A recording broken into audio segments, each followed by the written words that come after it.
Mr. President, I feel deeply hurt. This kind of terrorization of our students, our children, must stop. That's why I call this a slap on the face of this nation. We cannot just allow this kind of situation to continue like that. We must emphasize the issues of religion and ethnicity while dealing with matters of insecurity. If we do not do that, the tendency is that we are falling into the trap of enemies of this country.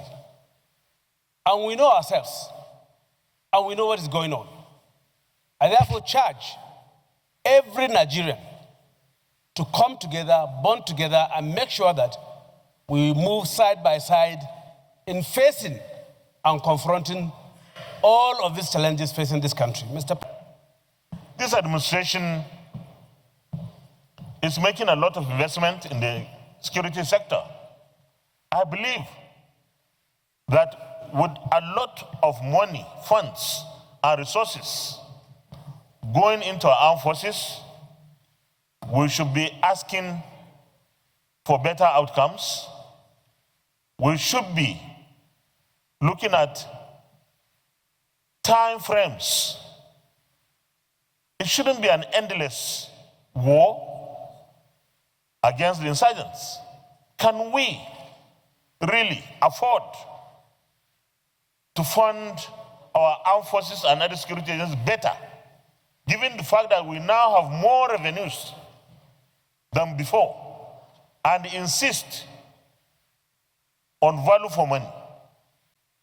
The military don't seem to appreciate the effort of Mr. President every day. He cannot go and fight on his own. Last week, a brigadier general was murdered in ambush and murdered in Borno. That brigade commander, Mr. President, we have to ask the military and the security agents a question. Can we ever win this war? Can we? Or can they? We have the support, we give them the support they need. Let us ask them whether they can win this war. They were kidnapped yesterday or thereabouts. They didn't vanish to the thin air when they were taken away. They were taken away, they're still on the ground, being moved about. So I believe that the security agencies should deploy technology. Even from far places, you can locate these children where they are.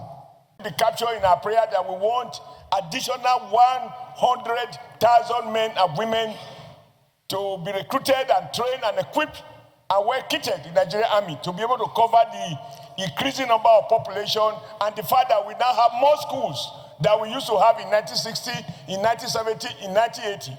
Every year, our population is growing at 3%, and therefore our armed forces numbers should increase in addition to the deployment of appropriate tracking technology. It took the parliament like ours to come up and tell this government whether we can appease these terrorists or that we can go after these terrorists.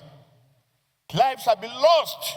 Imagine if any one of us has a daughter now in captivity in Kebbi. Will you be sleeping? Is it possible for you to survive when your own daughter is taken? And because these daughters are not ours, we begin to be political and lackadaisical in meeting the expectations of our people. Protect our people, to protect our children. That is the primary responsibility of government, the protection of lives and property. The Senate must wade into this matter very effectively and very determined to make a difference. We trust on the leadership of this nation. We trust on the leadership of this Senate that we are going to make a difference, and that this war and this insecurity that has plagued this nation for over a decade shall come to an end under this administration. Sympathize with the agony We sympathize with the families for the agony they are passing through. We sympathize with those who are young children that are probably in very uncomfortable situation right now, wherever they are taken to. And we urge the, not just relevant committees this time, we urge the armed forces across board, including individuals who may have information, to assist to do everything to bring those children back to rejoin their families and to continue their education. We're in sympathy with them because they have been traumatized. And may we now rise to observe a 1 minute silence in honor of the vice principal, the heroic vice principal, who in the attempt to stop any harm coming upon those children was dastardly killed, as the Senate has already condemned such.